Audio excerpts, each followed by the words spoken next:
get this straight, and let this help you. Talent is not scarce. Gifted people are not difficult to find. If what you are banking on in life is gift and talent, your kind is not scarce. If you see record labels that want to sign singers, they are looking for something. Somebody that when they give this person a push, he can continue from there. That's what they are looking for. So when we see that ability to pursue, then we now check.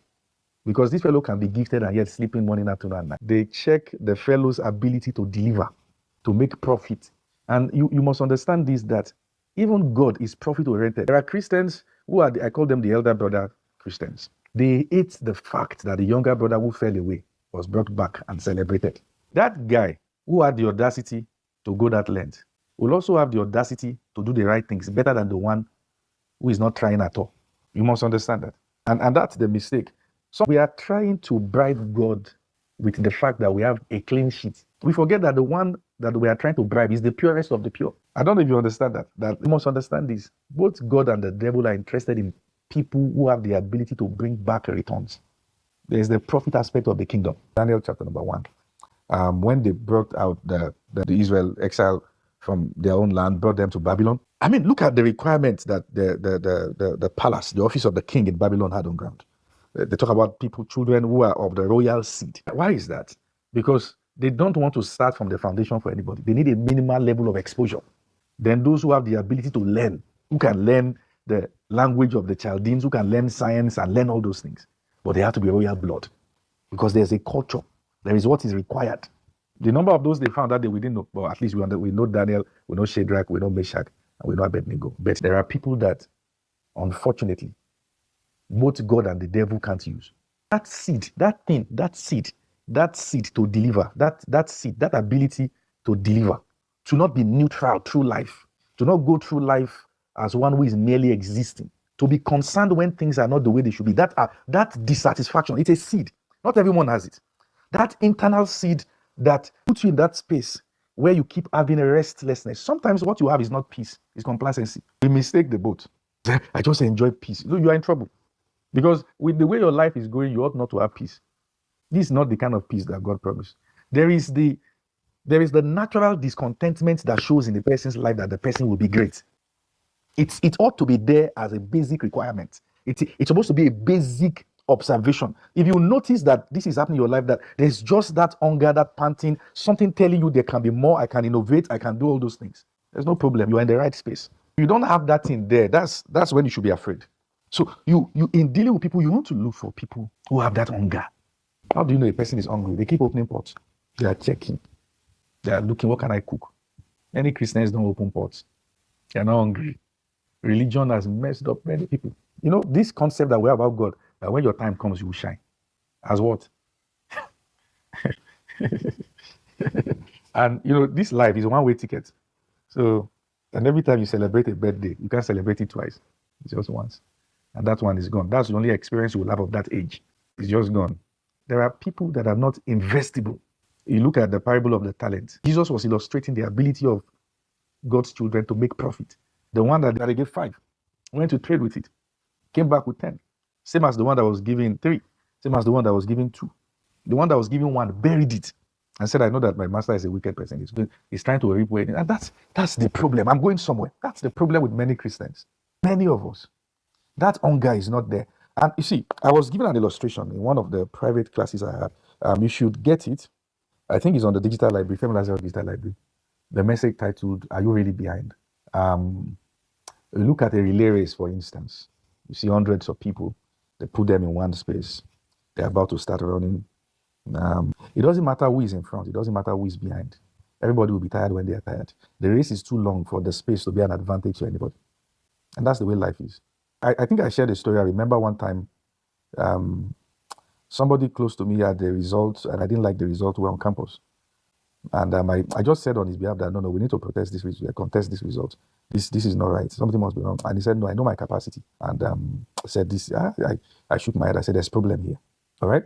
I remember also when I went to serve. I was posted first and foremost to a college of health somewhere in Ondo State, Akure. All right. There was this girl that I met there. Also, coppers. You just finished your camp and now you're going to your PPA. And the provost just gave me a paper and said I should write out the list of courses I could take. And I wrote out the list of courses, and the girl beside me studied biochemistry. To my amazement, that girl went on her knees and began to beg and said, I don't mind being a cleaner here, that I managed to graduate. So please, I can clean all the tables, I can wash the toilet, I can do all that. And that's the reason why, particularly those of you who are in a relationship, talk. The Bible gave us the expo. The only way the foolishness of a person can be concealed is if the person is quiet. If a foolish person keeps quiet, you think he's wise. So the way to unravel foolishness or wisdom is to get people to talk. When people talk, their level is exposed.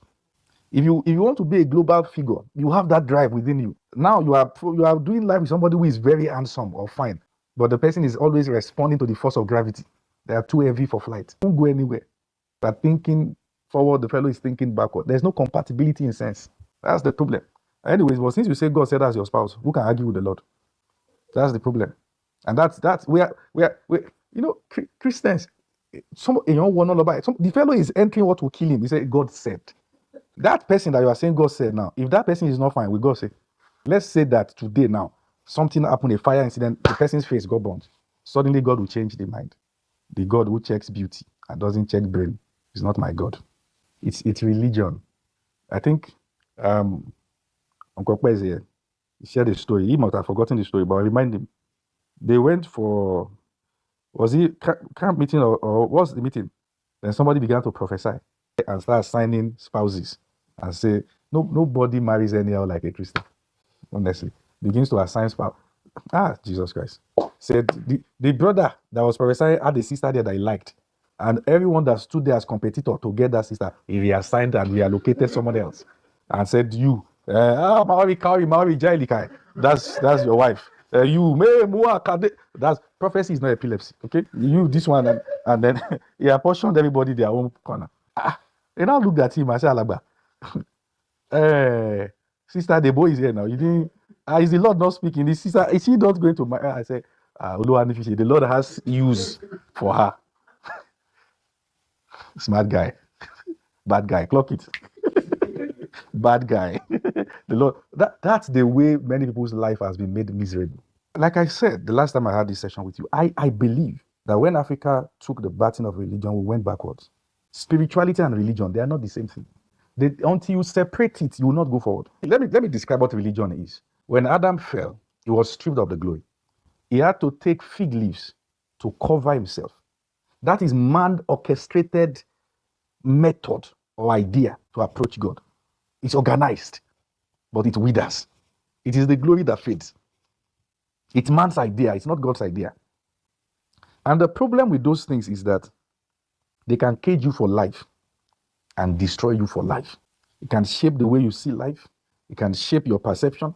It can shape everything about your life and damage everything. In fact, there are certain things you ought to become that you may not become because of your religious inclinations. And religion really, religion is brutal. I've seen people that were sick and simple blood transfusion will save them. But there's a religious belief that they are not to have blood transfusion. And they will die in the process.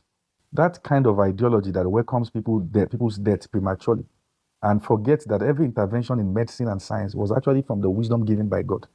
The reason why God arrested because he's giving man brain to think. Yeah? And that doesn't mean we don't consult God on matters as touching our lives. But these things have damaged people's lives as, it has damaged, what people can become.